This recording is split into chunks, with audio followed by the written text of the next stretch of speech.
Bagaimana anda melindungi komputer canggih dari kilat buatan manusia yang tidak kelihatan? Bayangkan dunia kembali ke zaman batu dalam satu saat. Letupan nuklear yang diletupkan beratus-ratus kilometer di angkasa tidak akan memusnahkan bangunan di bumi. Tetapi ia akan melepaskan gelombang elektromagnetik yang memusnahkan setiap telefon, kereta dan grid elektrik dalam sekelip mata. Selamat datang ke Bedah Sains, saya si penanya anda dan hari ini kita akan membongkar rahsia kiamat elektronik. Dalam senario mimpi ngeri ini, bagaimana pangkalan peluru berpandu bawah tanah memastikan sistem komputer mereka terus hidup untuk melancarkan serangan balas.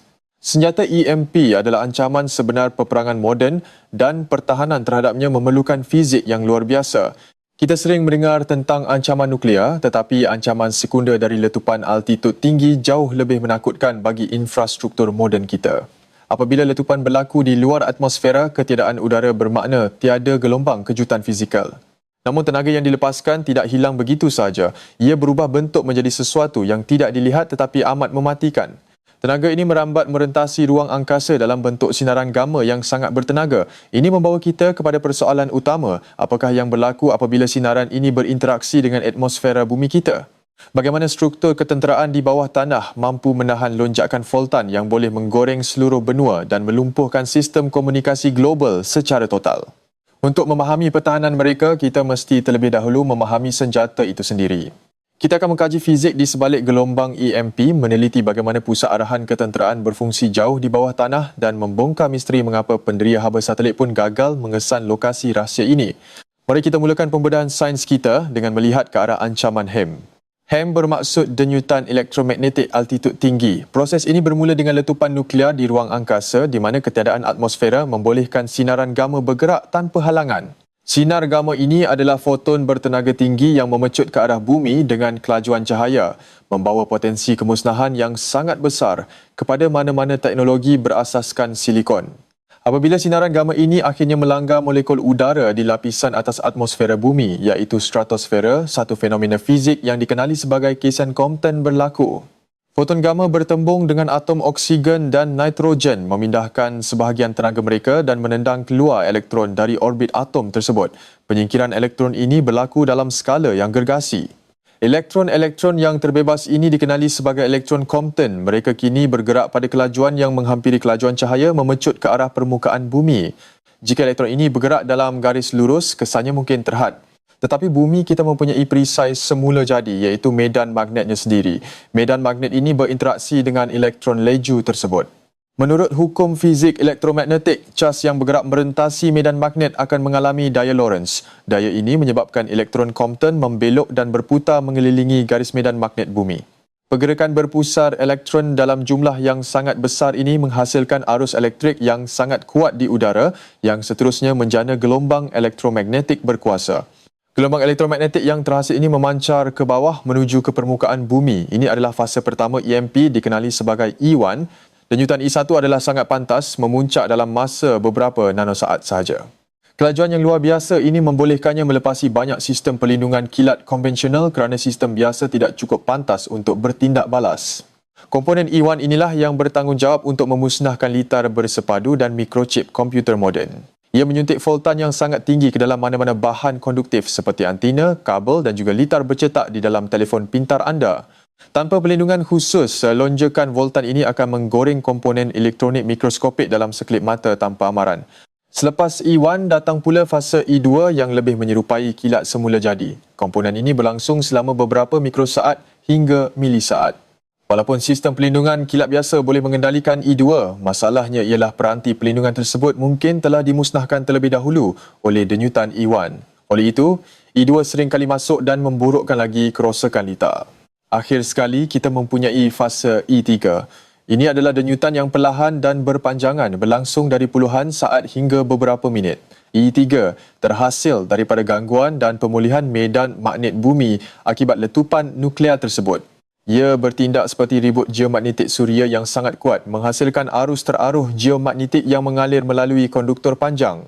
Arus teraruh ini sangat berbahaya kepada talian penghantaran kuasa elektrik dan paip logam yang panjang. Voltan yang terkumpul di sepanjang kabel beratus-ratus kilometer ini akan dihantar ke transformer grid kuasa.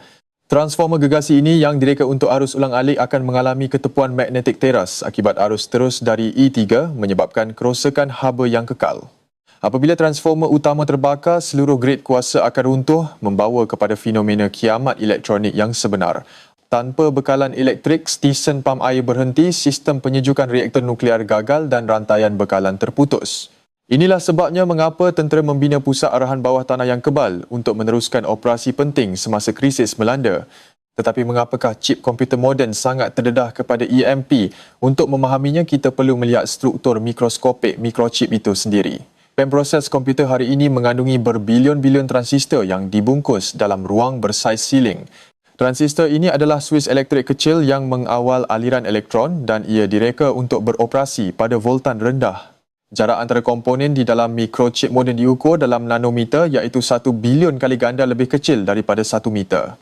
Lapisan penebat yang memisahkan litar ini yang dikenali sebagai dielektrik hanya setebal beberapa atom sahaja. Apabila denyutan EMP melanda, ia mendorong lonjakan voltan secara tiba-tiba ke dalam litar yang tidak direka untuk tenaga yang tinggi. Lonjakan voltan ini melebihi had kerosakan dielektrik bahan tersebut.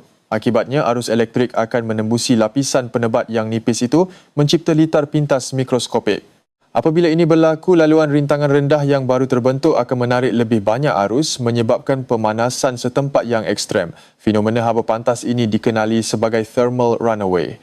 Haba yang terhasil daripada litar pintas ini cukup untuk mencairkan silikon dan logam di dalam chip secara literal. Di bawah mikroskop elektron, kerosakan ini kelihatan seperti kawah letupan kecil di permukaan mikrochip. Walaupun kerosakan ini tidak dapat dilihat dengan mata kasar, ia sudah cukup untuk melumpuhkan keseluruhan peranti, menjadikannya sekeping silikon tidak berguna. Semakin maju teknologi kita, semakin kecil transistor yang kita bina, menjadikannya semakin terdedah kepada kesan EMP. Ironinya, peralatan elektronik zaman dahulu yang menggunakan tiub vakum adalah jauh lebih tahan terhadap senjata EMP berbanding komputer riba tercanggih hari ini. Tiub vakum mempunyai struktur fizikal yang lebih besar dan boleh menyerap voltan dengan lebih selamat. Pangkalan tentera tidak boleh bergantung pada teknologi kuno untuk peperangan moden.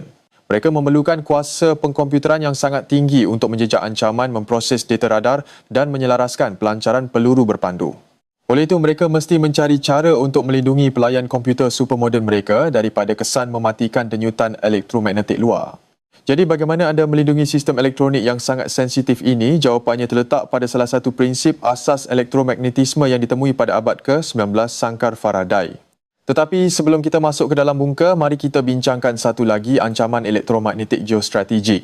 Mengapa kapal induk berkuasa nuklear mengelak daripada melalui iu laut sempit? Iu laut sempit atau titik tercekik seperti Selat Hormuz adalah mimpi ngeri logistik dan taktikal bagi tentera laut moden. Walaupun kapal induk adalah kubu terapung yang kebal di lautan terbuka, mereka menjadi sangat terdedah di perairan yang sempit. Ini bukan sahaja disebabkan oleh ancaman fizikal seperti periuk api, tetapi juga akibat persekitaran elektromagnetik yang padat. Di kawasan selat yang sempit, ruang untuk manuver elektromagnetik adalah sangat terhad. Kapal induk bergantung pada sistem radar dan peperangan elektronik yang canggih untuk mengesan ancaman. Namun di perairan sempit yang dikelilingi oleh daratan bergunung ganang, isyarat radar akan memantul pada rupa bumi, mencipta gangguan latar belakang yang besar dikenali sebagai radar Garut. Gangguan radar ini menyukarkan sistem komputer kapal untuk membezakan antara peluru berpandu anti kapal yang terbang rendah dengan pantulan dari bukit atau bangunan di tepi pantai. Selain itu, jarak yang dekat dengan pantai bermakna masa amaran awal berkurangan secara drastik. Jika peluru berpandu dilancarkan dari pantai, kapal induk hanya mempunyai beberapa saat untuk bertindak. Lebih membimbangkan lagi, perairan sempit membolehkan musuh menumpukan senjata peperangan elektronik mereka. Pemancar jamming bertenaga tinggi yang dipasang di darat boleh menghalakan tenaga elektromagnetik mereka secara langsung ke arah kapal induk. Dalam ruang yang terkurung, kuasa isyarat jamming ini tidak berkurangan dengan cepat menenggelamkan sistem komunikasi dalam kapal. Kepekatan isyarat elektromagnetik di kawasan sempit juga memudahkan musuh menggunakan senjata EMP taktikal. Tidak seperti HAM yang meletup di angkasa, EMP taktikal atau senjata gelombang mikro berkuasa tinggi boleh digunakan pada jarak dekat untuk melumpuhkan sistem navigasi dan kawalan tembakan kapal. Di laut terbuka, kapal boleh berselerak tetapi di selat mereka terkumpul. Tanda tangan magnetik dan akustik kapal gergasi juga terperangkap dalam kawasan geografi yang sempit ini. Anomali magnetik yang dihasilkan oleh ribuan tan keluli yang bergerak melalui air lebih mudah dikesan oleh penderia dasar laut di kawasan yang cetek. Ini membolehkan musuh menjejak pergerakan kapal dengan ketepatan yang sangat tinggi tanpa perlu menggunakan radar aktif sama sekali. Itulah sebabnya doktrin tentera laut mengelak daripada mengekalkan aset bernilai tinggi seperti kapal induk di kawasan titik tercekik ini untuk tempoh yang lama. Mereka lebih suka beroperasi di perairan terbuka di mana mereka boleh menggunakan kelebihan pengawasan jarak jauh. Tetapi bagaimana pula dengan pihak yang bertahan? Bagaimana mereka menyembunyikan aset mereka di daratan sempit? Bagi negara seperti Iran yang garis pantainya mengawal Selat Hormuz, strategi mereka adalah untuk memindahkan keupayaan serangan mereka jauh ke bawah tanah. Mereka membina rangkaian pangkalan peluru berpandu dan pusat arahan di dalam perut gunung yang kukuh. Strategi ini mencipta masalah pengesanan yang sangat besar bagi satelit pengawasan musuh yang sentiasa mengawasi dari angkasa. Satelit moden tidak hanya bergantung pada kamera optik biasa. Mereka menggunakan pelbagai penderia canggih termasuk radar apertur sintetik dan pengimejan inframerah untuk melihat menembusi awan dan penyamaran. Pendiri inframerah amat berkesan kerana ia mengesan haba. Mana-mana pangkalan tentera yang aktif dengan ribuan mesin akan menjana jumlah tenaga haba yang sangat besar. Penyana kuasa enjin peluru berpandu, sistem pengudaraan dan juga haba badan manusia menghasilkan tanda tangan terma yang berbeza daripada persekitaran semula jadi. Pada waktu malam, apabila permukaan bumi menyejuk, bangunan bawah tanah yang membebaskan haba akan bersinar terang dalam spektrum inframerah. Jadi bagaimana HMGM ini menyembunyikan diri daripada penderia haba?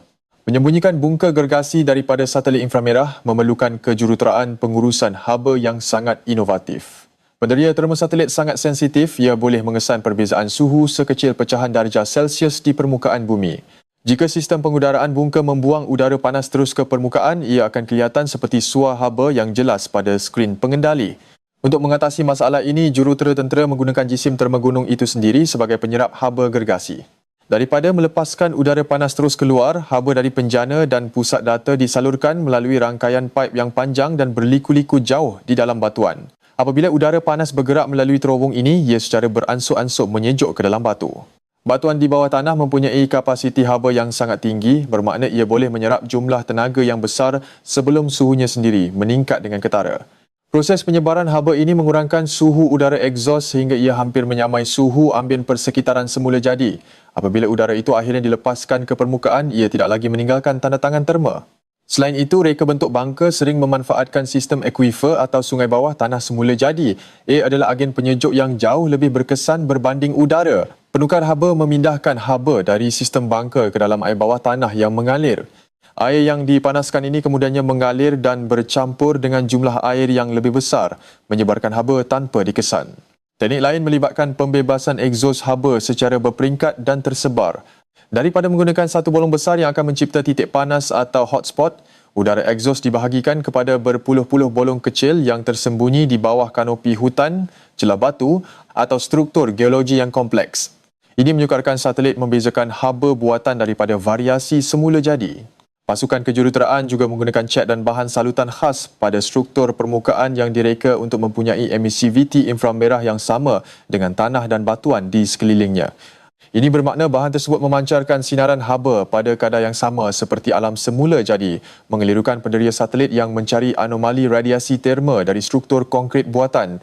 Operasi taktikal juga memainkan peranan. Aktiviti yang menjana haba maksimum seperti ujian penjana kuasa penuh atau pergerakan jentera berat sering dijadualkan semasa perlindungan awan tebal atau ribut pasir di mana satelit inframerah mengalami kesukaran untuk mendapatkan isyarat yang jelas. Gabungan geologi dan teknologi ini menjadikan pangkalan praktikalnya tidak kelihatan. Walaupun haba berjaya disembunyikan, pangkalan bawah tanah ini masih perlu berhadapan dengan ancaman serangan fizikal. Konkrit bertertulang dan batuan pepejal setebal ratusan meter memberikan perlindungan yang sangat baik terhadap penembus bangka konvensional dan juga letupan nuklear permukaan. Gunung itu sendiri menyerap dan meredam gelombang kejutan seismik dari sebarang serangan.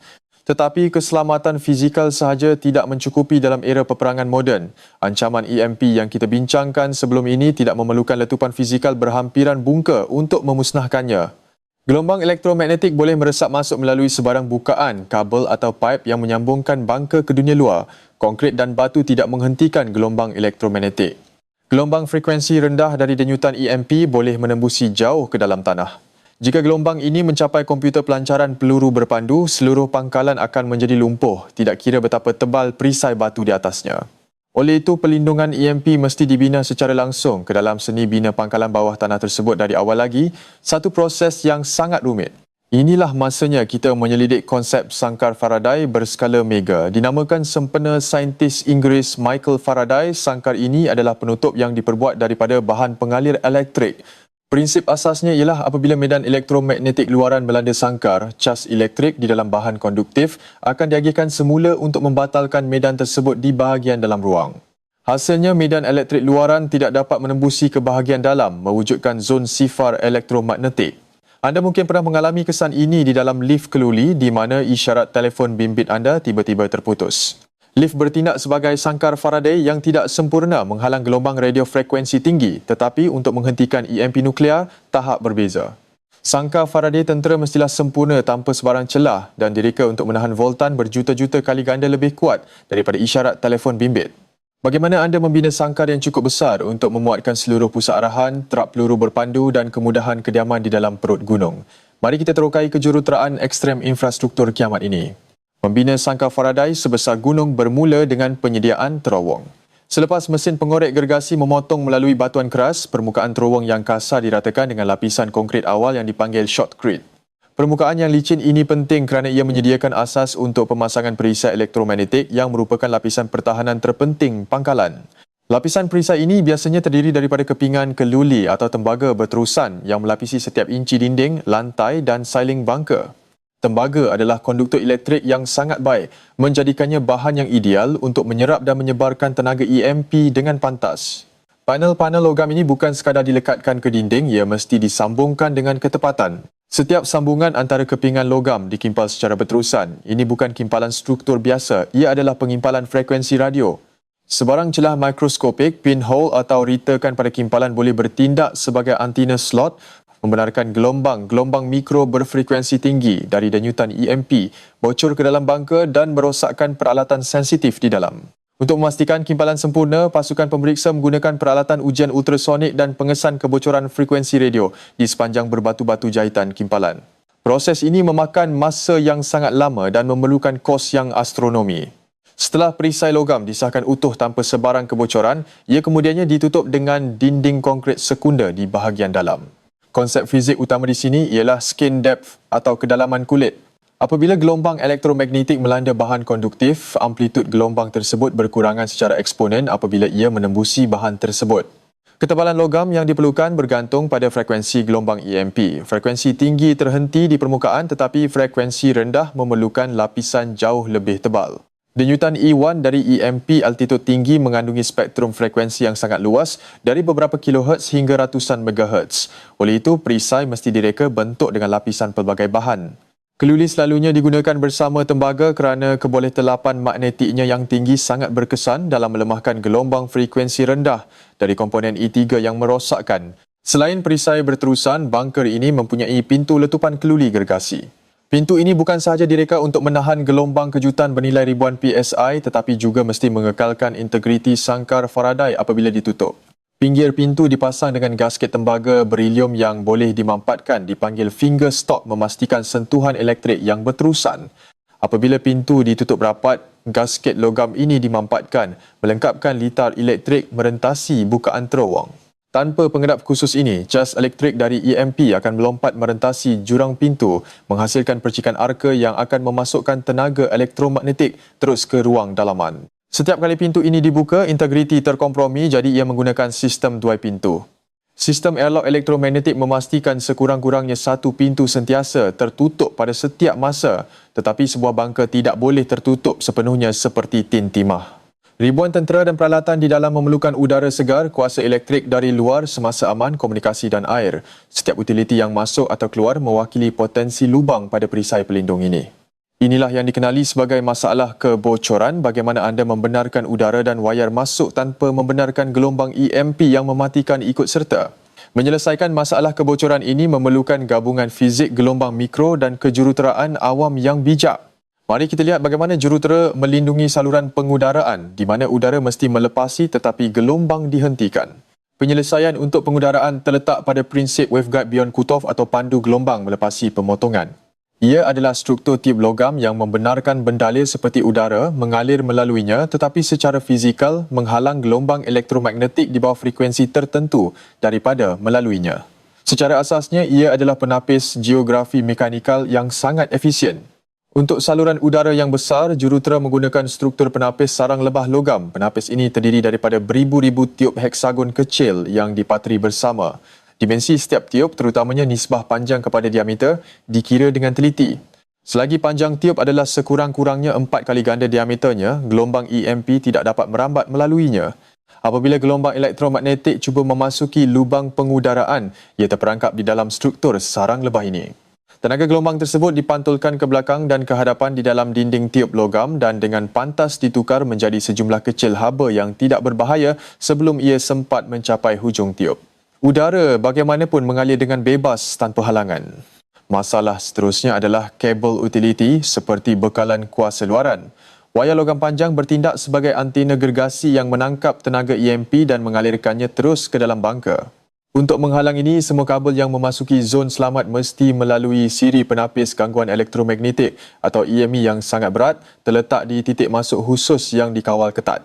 Penapis tugas berat ini menggunakan gabungan induktor dan kapasitor besar. Apabila arus biasa frekuensi rendah mengalir, penapis membenarkannya lalu tanpa halangan.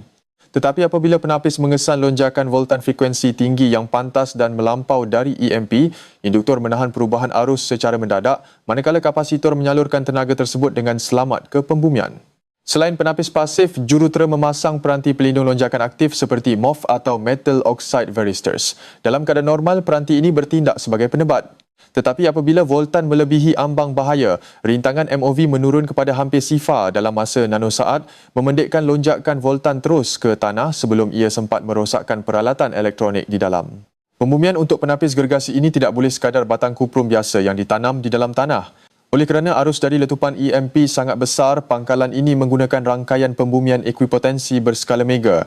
Jaringan kabel tembaga tebal tertanam jauh di dalam batuan di bawah struktur, memastikan semua bahagian bangunan berada pada potensi voltan yang sama semasa serangan. Jika bahagian yang berbeza pada struktur mempunyai voltan yang berbeza, arus pemusnah akan mengalir di antara mereka, mencipta percikan elektrik dalaman. Pembumian ekuipotensi menghalang perbezaan voltan ini. Walaupun keseluruhan voltan gunung itu mungkin meningkat sebanyak 1,000,000 volt berbanding bumi di sekelilingnya, segala-galanya di dalam bungka meningkat bersama-sama dengan selamat. Bagaimana pula dengan talian data dan komunikasi? Pada masa lalu, wayar tembaga digunakan yang sangat terdedah kepada kesan EMP. Hari ini, pangkalan moden sangat bergantung pada kabel gentian optik. Gentian optik diperbuat daripada kaca atau plastik yang merupakan penebat elektrik sempurna. Ia menghantar data menggunakan denyutan cahaya, jadi ia secara semula jadi kebal kepada EMP. Walau bagaimanapun, kabel gentian optik luaran sering mempunyai sarung perisai logam untuk melindunginya daripada kerosakan fizikal. Sarung logam ini juga boleh mengalirkan arus EMP. Oleh itu, sebelum kabel optik memasuki zon Faraday, perisai logam mesti dilucutkan dan dibumikan. Hanya helaian kaca tulen yang dibenarkan melalui tiup pandu gelombang khas ke dalam persekitaran dilindungi. Perlindungan EMP ini bukan sahaja untuk pusat arahan, tetapi juga mesti merangkumi silo tempat peluru berpandu disimpan. Peluru berpandu balistik antara benua moden mengandungi komputer navigasi bimbingan yang sangat sensitif. Jika komputer ini rosak akibat EMP sebelum pelancaran, peluru berpandu akan menjadi roket buta. Tudung silo tebal diperbuat daripada keluli dengan pengendak. Melancarkan peluru berpandu gergasi dari terowong bawah tanah yang tertutup mencipta masalah fizik yang sangat berbeza dan ekstrem. Ini bukan sekadar membuka pintu dan menekan butang. Apabila enjin roket menyala di ruang terkurung, ia melepaskan gas egzos bersuhu ribuan darjah dan gelombang kejutan akustik yang sangat kuat. Tanpa pengurusan yang betul, peluru berpandu akan musnah. Proses ini melibatkan dinamik bendalir boleh mampat yang sangat kompleks. Apabila gas egzos berkelajuan tinggi keluar dari muncung, ia melanggar bahagian bawah silo, mencipta tekanan balik atau back pressure yang besar. Tekanan ini dengan cepat mengisi ruang antara roket dan dinding silo. Jika tekanan ini melebihi kekuatan struktur peluru berpandu, badannya akan hancur sepenuhnya. Untuk mengurangkan tekanan balik yang mematikan ini, silo direka bentuk dengan sistem terowong egzos berbentuk U atau W. Gas panas dialihkan ke bawah, melencong di sekeliling pangkalan silo dan disalurkan ke atas melalui saluran pelepasan berasingan yang jauh dari peluru berpandu. Ini membolehkan gas mengembang dan keluar dengan selamat tanpa memberi tekanan langsung ke atas roket. Selain tekanan haba, terdapat juga masalah bunyi. Gelombang akustik dari enjin roket yang terperangkap dalam silo boleh bergema dan menguatkan diri mereka sehingga tahap di mana getaran bunyi sahaja cukup untuk memecahkan litar elektronik peluru berpandu. Untuk mengelakkan kerosakan akustik ini, jurutera menggunakan sistem banjir air yang menyemburkan ribuan galen air dalam sesaat. Sistem banjir air ini berfungsi berdasarkan prinsip termodinamik. Apabila air menyentuh gas egzos yang sangat panas, ia serta-merta bertukar menjadi wap. Proses peralihan fasa ini menyerap jumlah tenaga haba yang luar biasa, menyejukkan persekitaran silo dengan cepat. Selain itu, titisan air di udara bertindak sebagai penyerap akustik yang sangat berkesan meredam gelombang bunyi. Satu lagi teknik pelancaran dari silo dalam dipanggil pelancaran sejuk. Dalam kaedah ini, enjin roket utama tidak dihidupkan di dalam silo. Sebaliknya, penjana gas berasingan menghasilkan buih gas bertekanan tinggi di bawah peluru berpandu, menolaknya keluar dari silo seperti peluru senapang angin. Peluru berpandu ditembak ke udara sebelum enjinnya menyala dengan selamat di ruang terbuka. Pelancaran sejuk secara drastik mengurangkan kerosakan terma dan tekanan di dalam silo bawah tanah, membolehkan silo tersebut diisi semula dan digunakan semula dengan lebih cepat. Namun daya pecutan semasa pelancaran sejuk adalah sangat tinggi. Peluru berpandu seberat puluhan tan ditolak ke atas dengan daya G yang melampau, memerlukan struktur kejuruteraan yang sangat kukuh untuk menahan. Semasa peluru berpandu meluncur ke atas melalui tiub silo, ia bertindak seperti ombor besar dalam silinder. Udara di atas peluru berpandu mesti disesarkan dengan pantas. Jika udara ini terperangkap, ia akan memampat dan menghasilkan fenomena pemanasan aerodinamik di muncung roket. Sistem penutup silo direka untuk terbuka seketika sebelum pelancaran untuk penyamaan tekanan yang pantas. Penurunan tekanan yang cepat ini atau penyamampatan pantas mewujudkan pusaran udara ganas di mulut silo. Pusaran ini boleh mengganggu trajektori awal peluru berpandu. Sistem kawalan penerbangan berkomputer di dalam roket mesti mengimbangi gangguan aerodinamik ini dalam masa milisaat menggunakan muncung tujahan vektor. Setiap pengiraan bergantung pada elektronik yang terselamat dari EMP. Pelindungan EMP yang berjaya bermakna komputer pelancaran kekal aktif dan dapat melaksanakan algoritma kompleks ini dengan sempurna, tetapi sebuah pangkalan bawah tanah tidak wujud dalam pengasingan. Untuk melancarkan serangan balas yang berkesan, komander pangkalan mesti menerima perintah yang disahkan. Bagaimana anda berkomunikasi jika EMP telah memusnahkan satelit dan menara radio? Menara selular dan antena radio permukaan pasti akan hancur atau tidak berguna selepas serangan nuklear. Satelit komunikasi di orbit mungkin telah dimusnahkan oleh letupan angkasa atau serpihan. Walaupun satelit itu terselamat, peralatan penerima di permukaan bumi mungkin telah digoreng oleh komponen E1 dan E2 dari denyutan EMP. Oleh itu, komunikasi konvensional tidak boleh dipercayai. Rangkaian komunikasi optik jentian bawah tanah yang tertanam dalam adalah selamat, tetapi ia boleh dipotong secara fizikal oleh kawah letupan atau pergerakan tektonik akibat pengeboman. Pangkalan tentera memerlukan kaedah komunikasi sandaran yang tidak bergantung pada kabel fizikal atau satelit terdedah. Penyelesaiannya terletak pada satu bahagian spektrum gelombang frekuensi sangat rendah. Gelombang frekuensi sangat rendah atau VLF beroperasi pada frekuensi antara 3 hingga 30 kHz. Tidak seperti gelombang radio FM atau gelombang mikro yang bergerak dalam garis lurus dan mudah dihalang oleh halangan. Gelombang VLF mempunyai panjang gelombang yang sangat panjang, menjangkau puluhan hingga ratusan kilometer. Sifat fizik ini membolehkan gelombang VLF membengkok. Lebih penting lagi, panjang gelombang yang sangat besar ini membolehkan isyarat VLF menembusi permukaan bumi dan masuk ke dalam lautan dan batuan padat. Ini bermakna kapal selam yang menyelam dalam dan pangkalan peluru berpandu bawah tanah masih boleh menerima isyarat radio VLF walaupun dunia di permukaan dilanda ribut elektromagnetik dan kemusnahan infrastruktur komunikasi yang meluas. Walau bagaimanapun, menghantar isyarat VLF memerlukan antena yang tidak masuk akal besarnya. Anda tidak boleh menggunakan antena pemancar kecil. Fasiliti pemancar VLF tentera merangkumi beberapa gunung menggunakan kabel sepanjang puluhan kilometer yang digantung antara puncak gunung untuk bertindak sebagai anti agregasi. Kuasa yang diperlukan menelan ratusan ribu watt tenaga elektrik. Kerana saiz antena yang besar ini tidak boleh disembunyikan, pemancar VLF utama mungkin menjadi sasaran pertama musuh dalam peperangan. Sebagai sandaran, tentera mempunyai pesawat khas yang dilengkapi dengan kabel antena dawai panjang yang boleh dilepaskan keluar dari ekor pesawat, ditarik sejauh 8 km di belakang pesawat yang sedang terbang untuk memancarkan isyarat VLF rahsia. Isyarat VLF ini walaupun sangat boleh dipercayai mempunyai satu kelemahan kritikal, lebar jalurnya adalah sangat rendah. Anda tidak boleh menghantar suara apatah lagi video beresolusi tinggi melalui sambungan VLF.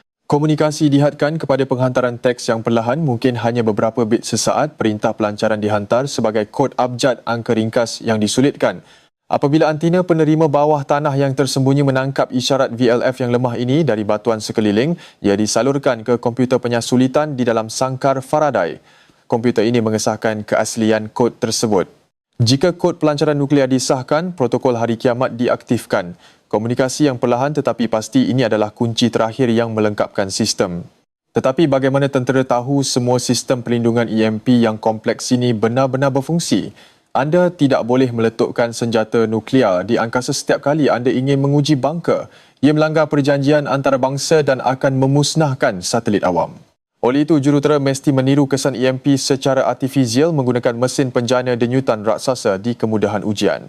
Piawaian ujian ketenteraan seperti MILSTD 461 menetapkan garis panduan ketat untuk ketahanan elektromagnetik. Untuk menguji peralatan besar seperti trak peluru berpandu atau penjana kuasa, fasiliti menggunakan struktur antena kayu gergasi yang dipanggil simulator EMP. Struktur ini dibina tanpa paku logam untuk mengelakkan gangguan isyarat dan ia memancarkan denyutan voltan sangat tinggi.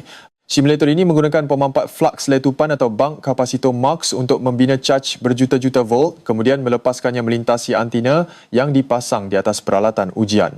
Penderia mengukur sebarang arus yang bocor ke dalam sistem terkawal.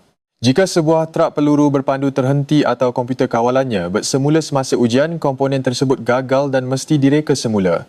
Ujian ini memastikan bahawa apabila diletakkan di dalam perlindungan sangkar Faraday di gunung, sistem ini mempunyai lapisan pertahanan yang berganda. Walaupun sebahagian kecil tenaga EMP berjaya melepasi perisai utama, perisai pada peringkat peralatan individu akan menyerap baki tenaga tersebut. Falsafah reka bentuk pelbagai lapisan ini dikenali sebagai pertahanan secara mendalam atau defense in depth. Di pusat arahan Iran dan negara-negara maju yang lain, penyelenggaraan sistem ini adalah misi kritikal. Gasket logam di pintu mesti dibersihkan daripada pengoksidaan kerana karat boleh menghalang sentuhan elektrik dan merosakkan pelindungan Faraday. Penapis pengudaraan diperiksa secara berkala untuk kerosakan. Satu skru longgar pada panel tembaga sudah cukup membatalkan perlindungan. Selain perkakasan, prosedur operasi standard juga penting. Protokol Hari Kiamat menetapkan bahawa semasa krisis memuncak, sistem komputer yang tidak kritikal akan dimatikan secara fizikal dan dicabut dari sumber kuasa utama. Peralatan ganti yang sensitif disimpan dalam beg Faraday, mudah alih yang lebih kecil bersedia untuk menggantikan mana-mana komponen yang mungkin terbakar akibat lonjakan. Mod persediaan ini dipanggil isolasi elektrik. Dengan memutuskan sambungan litar fizikal, jurutera mencipta jurang udara atau air gap yang tidak dapat dilalui oleh arus elektrik konvensional. Walaupun denyutan EMP boleh menghasilkan arka merentasi jurang yang kecil, jurang fizikal yang cukup besar akan memberikan perlindungan kalis gagal yang mutlak kepada pelayan komputer sandaran data. Keseluruhan ekosistem ini dari rangkaian tembaga di dinding konkrit, sistem penyejukan geoterma, antena VLF yang menembusi bumi hingga ke injak pengudaraan sarang lebah berfungsi sebagai satu organisme mekanikal yang direka untuk satu tujuan, bertahan daripada kiamat elektronik. Ini adalah kemuncak sains gunaan yang digabungkan dengan naluri kelangsungan hidup manusia pada tahap ekstrem. Apabila dunia di permukaan mungkin lumpuh dengan pesawat jatuh dari langit kerana komputer navigasi terbakar dan grid elektrik yang musnah meninggalkan bandar dalam kegelapan total, bunker bawah tanah ini akan kekal terang dan beroperasi. Ia adalah pulau kestabilan teknologi dalam lautan kekacauan elektromagnetik, dikuasakan oleh penjana dalaman dan dilindungi oleh undang-undang fizik. Ironinya, kemuncak teknologi peperangan ini direka untuk melindungi kita daripada teknologi senjata kita sendiri. Ketakutan terhadap serangan EMP telah mendorong inovasi kejuruteraan yang menakjubkan menolak sempadan sains bahan dan dinamik bendalir. Pengetahuan yang diperoleh daripada membina perisai EMP ini kini mula digunakan untuk melindungi grid kuasa awam daripada ribut suria kosmik. Ribut geomagnetik yang besar dari matahari boleh menghasilkan kesan yang hampir sama dengan komponen E3 dari senjata EMP. Jika kita boleh membina struktur yang mampu menahan letupan nuklear di angkasa, kita juga mempunyai peluang untuk melindungi infrastruktur awam kita daripada kemarahan alam semula jadi. Masa depan pertahanan elektronik mungkin bukan sahaja terhad kepada tentera, tetapi awam. Jadi, adakah kita bersedia untuk menghadapi kiamat elektronik? Bagi kebanyakan kita yang bergantung pada telefon pintar dan internet awan, jawapannya adalah tidak. Tetapi di dalam perut gunung berbatu, jauh dari pandangan manusia biasa, perisai tembaga dan keluli sentiasa bersedia menunggu dalam kesunyian. Fizik elektromagnetisme tidak pernah tidur dan begitu juga dengan pusat arahan ketenteraan. Kini anda memahami mengapa negara-negara menghabiskan berbilion dolar untuk menggali gunung dan membina sangkar Faraday berskala mega. Dari kesan Compton di stratosfera yang menghasilkan elektron maut hingga ke dinamik penurunan tekanan pantas di dalam silo peluru berpandu, setiap aspek pembinaan ini dikawal ketat oleh hukum fizik yang tidak boleh dikompromi. Ancaman ini amat nyata. Terima kasih kerana menyertai penerokaan mendalam kita ke dalam dunia peperangan elektronik dan kejuruteraan kiamat. Kami harap anda kini mempunyai pemahaman yang lebih baik tentang bagaimana gelombang gaib dari angkasa boleh mengubah sejarah manusia dan bagaimana sains cuba menghentikannya. Dunia ini penuh dengan bahaya tersembunyi, tetapi melalui sains kita mencari jalan untuk melindungi diri. Adakah anda fikir peranti peribadi anda seperti telefon bimbit atau komputer riba akan selamat jika serangan EMP berlaku esok? Pernahkah anda mempertimbangkan untuk membina sangkar Faraday kecil anda sendiri di rumah? Kongsikan pendapat dan idea anda di ruang komen di bawah. Mari kita bincangkan sains di sebalik kelangsungan hidup era digital ini bersama-sama dengan komuniti sains.